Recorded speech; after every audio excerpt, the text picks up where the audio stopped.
Welcome to It's Your Business, a program designed to highlight our local small businesses. I'm your host, Veronica Douglas.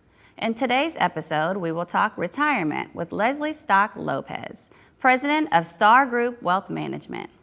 For nearly 2 decades, Leslea has been working with clients developing financial strategies to achieve specific goals using a variety of investment tools.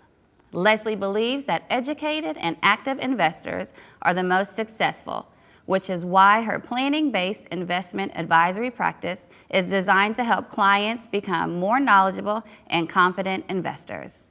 Welcome, Leslea. Thank you. I'm glad to be here. So let's start off by talking a little bit about Star Group Wealth Management and its mission and the clients that you serve. Certainly. So our mission is to work with business owners and professionals to create a comprehensive financial plan for them.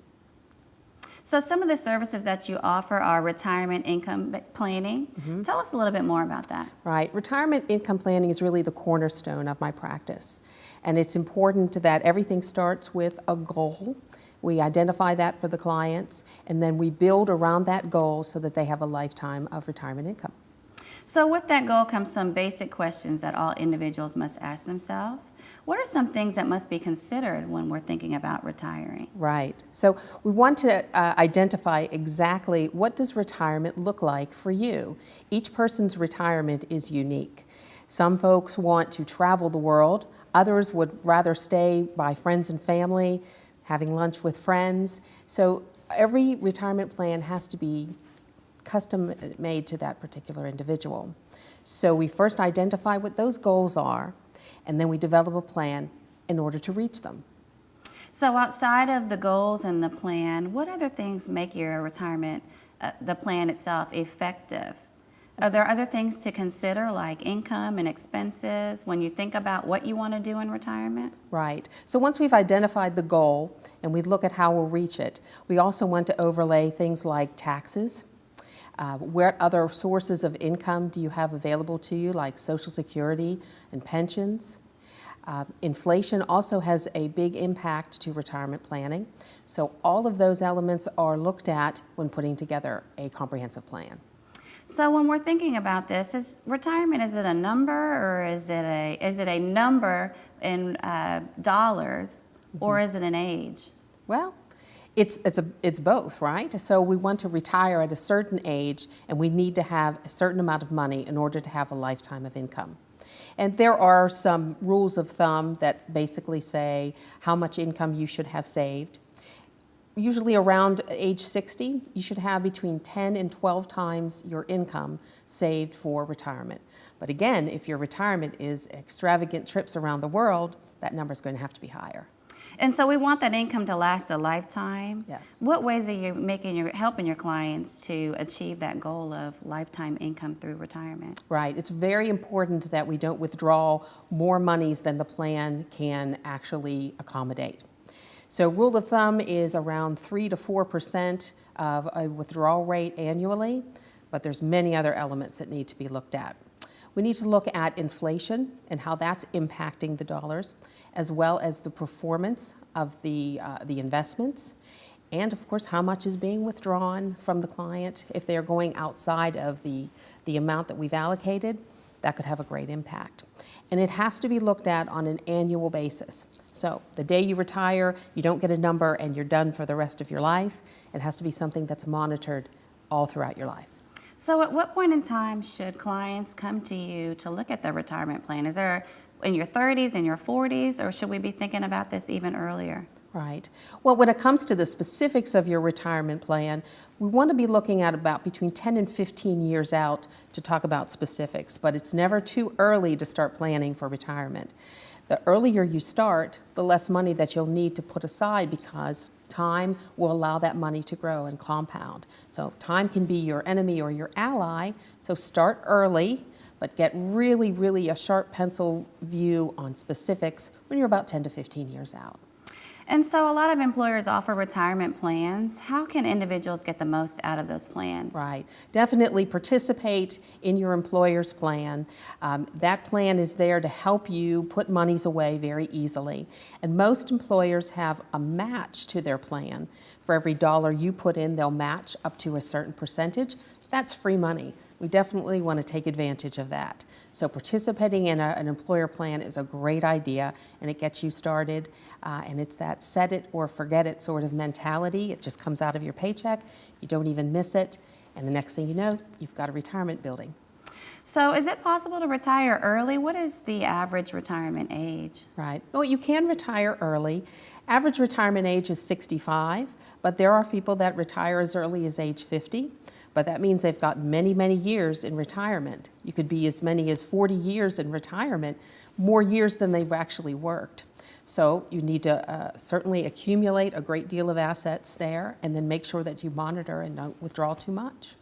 So what are some absolute musts that you must do if you plan to retire early? Right. Well, a must would be to make sure that you understand how much needs to be accumulated before you take that plunge, and that also you can't use, well, you can use assets from your IRAs and 401ks, but if you're under age 59 and a half, there's going to be a penalty. So you really don't want to use those dollars until you've reached that age. So for those folks, they need to get assets or monies in a different place, maybe from a brokerage account or a savings account. So are there any rules to working while you're in retirement? We see a lot of people come into the workforce, they retire, and then they go on to work somewhere else. Does that help or hurt an individual? It can help you. It keeps you active. It allows supporting your income. Maybe that could be your fund money. There's no problem with working in retirement. It can actually, like I said, fill your days, and it helps support your income for a lifetime. So when we talk about retirement, there's also other investments that you must do when you want to get to retirement, have a retirement that lasts a lifetime. What type of investments do you offer to your clients? Right. So I'm licensed to offer all investments that are available, and that's everything from stocks, bonds, mutual funds, insurance products like annuities, everything that's available out there I'm able to provide to my clients. And it all depends on what your goals are and your risk or your risk allocation or comfort with risk as to what investments I use for my clients. And when clients come to see you for the first time, what do they need to bring with them to sit down and for you to consult with them? Right. We have a long conversation about their goals. That's the first thing. So I want them to bring with them their ideas about what that perfect retirement looks like. And then, of course, I do review the assets that they've accumulated, so statements from their 401k, their brokerage statements, bank accounts, any kind of pensions that they're eligible for, etc. I look at everything in total before we make any decisions about the direction of the plan. And how often do they need to sit down and revisit that plan, or how often do you visit with them? Right. I'll meet with clients as often as they need, but a minimum is once a year. But if there's a significant event that happens, a job change, moving, marriage, divorce, children, then I will meet with them on a more frequent basis because it's really important that the plan is reflective of their lives. And one of the services you offer is actually managing the different investments for them? Yes. And they have an option to self-manage, or is that all handled through your office? So all the assets that I manage for the clients, of course, work through my office, but there are some assets like their 401k that have to be managed outside of that. They're still with their employer if they're working. So I work with clients to help guide them in the direction for those assets as well. Remember, the plan is comprehensive. We need to look at everything, and it all has to be working towards that goal. So, in speaking a little bit further about 401ks, do employers always match a 401k, or is it just assumed that they may? Yeah, no, they do not. That is up to the employer as to whether they'll match or not. So that's usually used as an incentive to attract qualified employees, and it's in the company's best interest to do that for their their employees. And it's a great way to help build retirement. Because one of the uncertainties that we'll need to pay for would be insurance. So there's Medicare and Yes. Social Security. Those are things that we need to think about as we get closer to retirement, correct? Yes, yes. So Social Security, you have options of when you can start that, as early as age 62 all the way up to age 70. And then Medicare, that starts at age 65. And you do have to sign up for it even if you're not taking it right away. So those are considerations, and I spend a lot of time speaking with clients about those elements of their plan as well. So are there any limitations on to how much, what the dollar amount is someone can invest as they approach retirement? Does that change? Is it based on the investment type? Right, so certain investment types have caps or maximums that you can contribute. A 401k, for instance, you can put up to $18,500 if you're less than age 50. If you're over 50, there's catch-up, and that takes that number to $24,500. But that's the max that you can add. And then IRAs, Roth and traditionals, you can put up $5,500 each year if you're below age 50, or $6,500 if you're over 50. So how do uncertainties in the market affect your investments? Right. So the market does not like uncertainty, and that's what causes volatility or the ups and down swings within the market. But you can use those to your advantage because those are opportunities to purchase into the market when things are on sale. So instead of being afraid of those volatilities, which are normal cycles in the market, one should embrace them and use them as buying opportunities. So you did mention the Roth 401, the Roth IRA, excuse me, and the traditional IRA. What is the difference? Are there any other differences? Right, there's a big difference between the two. So a Roth IRA uses after-tax money. The monies go in and they grow without being taxed. But when you withdraw them, there's no more taxes to be paid. A traditional IRA, monies go in, it grows tax deferred. But when you withdraw them, there's taxes on the monies that you put in the gains.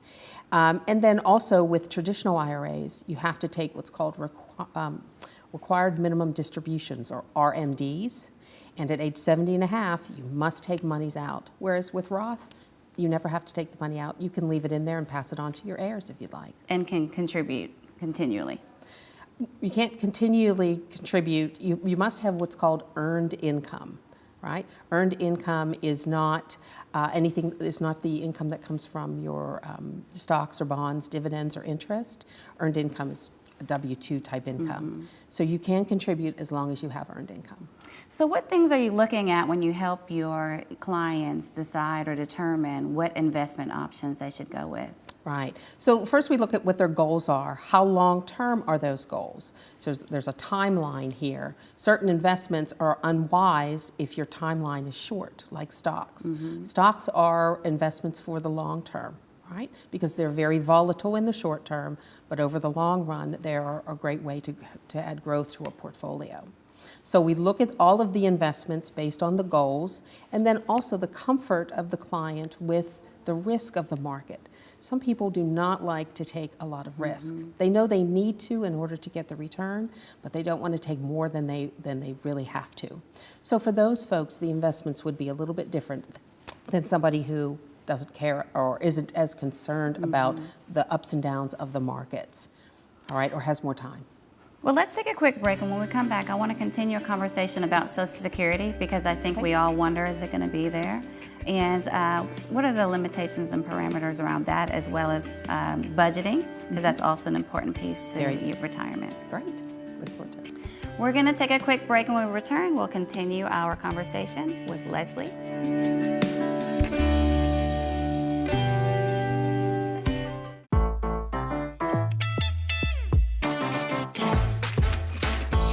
HCC. So many locations. So little tuition. Register today at hccs.edu/now. I've seen people's lives change just by attending a class at HCC. Some of them might not have the financial means to go to a four-year university. That doesn't make them any less quote-unquote smart than the kids who go to a four-year school. HCC is easy to get to. It's easy to apply and easy to become a part of. It gave me so much confidence. Once you finish your 2 years there, you can transition into a four-year university or go into the workforce. It's affordable, it's accessible, it changes lives. HCC's online college is officially open. This not only means online classes, but also online degrees and certificates. You can now credential up anytime, anywhere. Join the fast-growing number of students getting their full college education from anywhere they use a laptop. HCC currently offers 32 fully online degrees and will offer 71 next year. You no longer have to find a way or time to get to college. HCC brings college to you. I don't know an industry today that doesn't rely on some amount of coding to run their business. Coding is the 21st century equivalent of the English language. And our particular flavor of this is the iOS Coding and Design School. And Apple's been very supportive and in fact joined with us to roll out the start of this Swift programming initiative. So it's a great opportunity to combine creativity with science and technology, contributing to this app economy.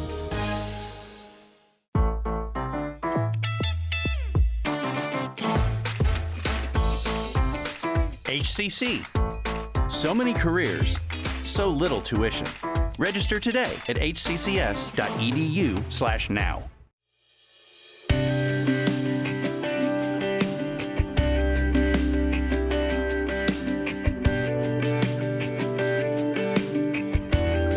Welcome back. We're going to continue our conversation with Leslea, and we left off talking about some different investments. Now, is there a minimum dollar amount that you have to have in order to start some investments? Well, it depends on the investment type, but let's say a mutual fund, usually between $500 and $1,000 is enough to get you started. And for a client to come to you, for you to actually consult and work with them, is there a minimum that they already have to have in investments to work with you? Yes, my minimum is $250,000 of investable assets. So we talked about Social Security. Let's revisit that for a moment. I think we all want to know, is Social Security going to be there when we retire? Right. What goes behind that determination? Yes, that's a great question. There's a lot of information in the news that the Social Security Trust is going to be extinguished. And so what the important thing here is to understand is that Social Security will very likely be around, but will it look like it does today? Probably not. People may have to wait longer before they start taking Social Security or being eligible, and perhaps the amount that's available will be less. There will be something there, but it won't be as robust as it is today. And if I put into Social Security, does that mean I will get back everything that I've contributed, or is it based on other sources of income I may have at retirement?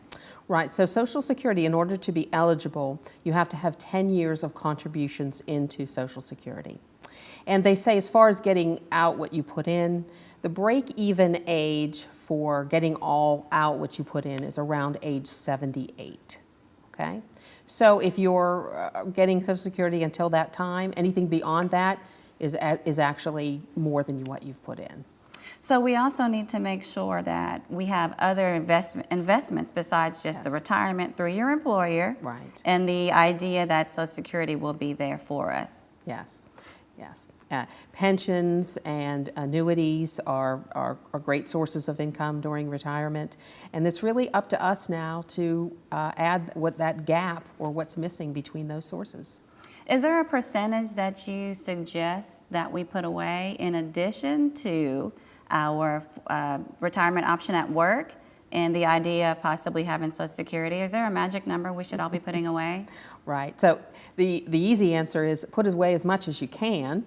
A minimum of at least 10% of your income should be put away towards your retirement. And again, anything more than that just helps your retirement nest egg grow even faster.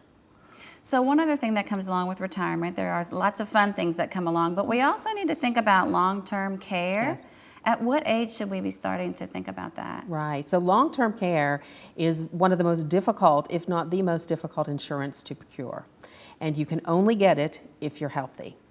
So you need to take a look at where you think those numbers will be. It's usually between ages 40 and 50 when folks are healthy and they are able to afford the premiums, and it just makes sense to add long-term care to your portfolio.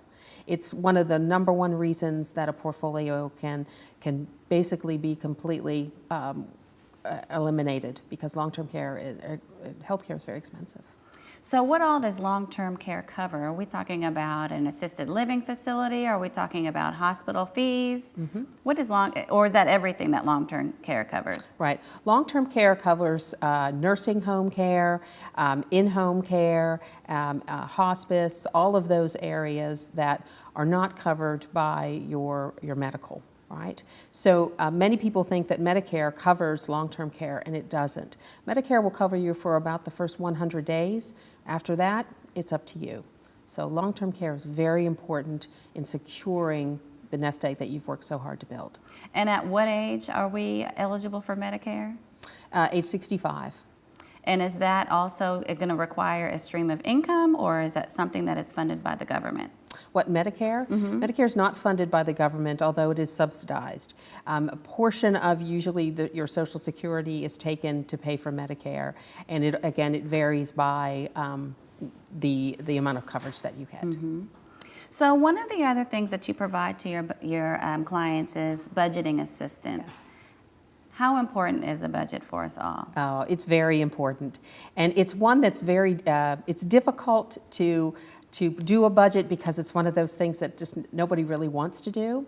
But I have a very simple program for budgeting that has been very successful for my clients. The first thing you have to do is you have to determine what all of your expenses are. And this is probably the hardest part of the whole process. Write down everything that's related to your expenses, and don't forget those items that come around just once a year, maybe your car insurance or your home insurance, things like that, taxes. Put those in, divide those annual by 12 to get a monthly number. And then once you have this whole big program of your expenses, you pick out what are your must-haves. We put that into a budget, into one segment. And those must-haves are your mortgage, taxes, things that must be paid. The second bucket is your emergency fund. Everybody needs an emergency fund. That is the number one reason why people get into trouble, is that they don't have one. They start spending on credit cards. The budget really gets whacked. So have an emergency fund. And then the third is a fun fund, right? Where you're going to have, this is your discretionary, to do the things that you want to do.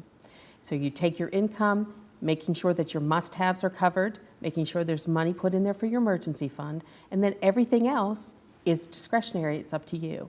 I think budgets where you have to mark down everything that you buy and spend drive people crazy, and they just don't work. But if you know you have this lump sum of money every month that you can do whatever you want with, you really take a good eye as to whether you want to buy that blouse, or do I really want to spend that money on something that may not be as important as some other things I'd like to do. And just by separating your money into those three sections, you are able to live through a really great budget that's easy to manage.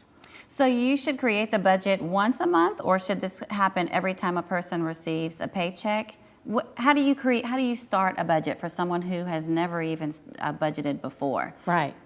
So when we took that list of all of our expenses, right, and we divided that by 12, that's our budget for the year. All right, so we're done there. We already know what we have to have as our must-haves, and that money we can't waver from that. Our paycheck goes into there. We make sure those are paid. But above and beyond that, the rest of the funds go into our discretionary bucket, where we do all our fun things. And it's really important that we don't tap into the must-have budget to pay for anything on the fun side. But you can put monies the other way. That's okay. You mentioned that a lot of people get in trouble with credit cards because they don't have an emergency fund in place. Right. What does the ideal emergency fund look like? Right. It should be between 3 and 6 months of your net income, right? And that money should be available for you very quickly. So if something happens to your car, the air conditioner goes out, you have a health crisis, that it can be easily accessed, and you don't have to sell any other assets or go into debt in order to pay for it. So don't put that money into an investment, or don't try to pull that from an investment. You're saying put it into a simple savings account? Well, we're looking for something that hopefully is a high-yielding savings account that's doing much better than a regular bank savings account. But remember, this is money that has to be secured in an instant, because if you start putting yourself into credit cards, you start building up that debt. So the old-fashioned budget and live below your means will help you out. And don't use the emergency fund, I would assume, for anything outside of an emergency. That's right. That's right. You know, David Bach is an author who's written a book called The Automatic Millionaire, and I really subscribe to what he says. And he basically says, set it and forget it. So what you're doing with your 401k when it comes out of your paycheck, that's a set it and forget it. And you can do that the same way with your emergency fund. Just have monies automatically be direct deposited into a savings account, a high-yielding savings account, and that will grow, and you don't even feel like it's hurting your day-to-day budget. What other financial planning basics do you feel that should be known to the viewers, but they're not known? Right, right. So one of the key areas where investors have a lot of trouble is adding emotion into the investing process. And that's something where I step in and help a lot, having somebody guide you through that. Emotional investors jumping in and out of the market, listening to what they hear on the radio or the television isn't a good investment strategy. Right? So if you take those emotions out, and a plan will help you do that, and then you work with a professional, it can guide you and keep you on track so that you don't have those swings in the market and you're not jumping in and out. And a lot of people are living paycheck to paycheck. Will the budget absolutely help us to more accurately plan where we spend our money? Yes. And it's a written budget on paper, or are we talking about an Excel spreadsheet?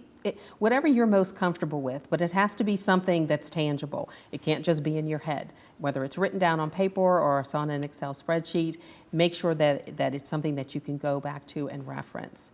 And as far as living paycheck to paycheck, that's where that set it and forget it mentality comes into play. If you're automatically putting monies aside for emergency funds and for retirement, those monies are going to build. And like I said, set it and forget it. I mean, monitor it for its returns, but don't be tapping into it. And the next thing you know, you have built a nice nest egg for yourself. So what online resources or resources on your website can we go back and view so that we can increase our knowledge on financial planning? Right. So my website has a whole list of videos and white papers and documentations on all kinds of investment topics, from budgeting to long-term care to retirement savings, and they're accessible 24/7. My website is www.star-tx.com.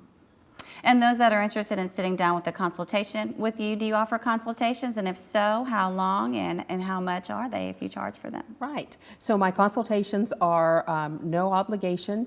And the first consultation, of course, there's no charge whatsoever. I don't charge my clients for consultations. And I think that we need about an hour's worth of time, and they can contact me through my website or they can call. So outside of the videos online, does your office offer any seminars or trainings? Do you come out and speak to large groups, or do you have people come into your office? Right, I do speak to large groups, and I have spoken all over the country, but I do have monthly lunch and learns, and they are on all kinds of topics, from retirement income planning to long-term care to my upcoming seminar, which is on cybersecurity.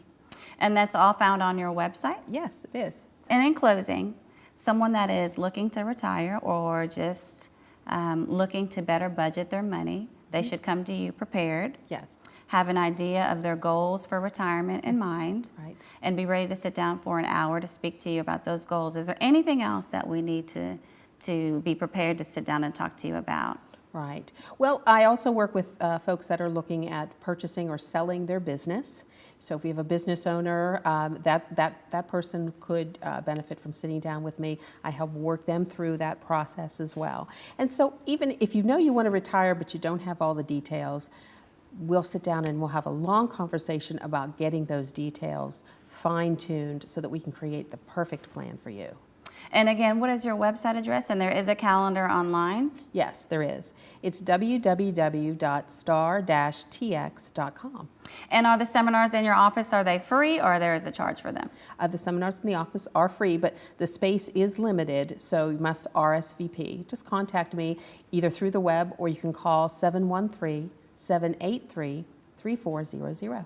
Well, Leslea, it's been great talking to you, and I hope that our viewers really take away what I took away from our conversation today, that retirement planning is very important, and we have to start on it immediately. Yes, thank you. I enjoyed being here. For more information on HCC Small Business Development Program, please visit our website for It's Your Business. I'm your host, Veronica Douglas.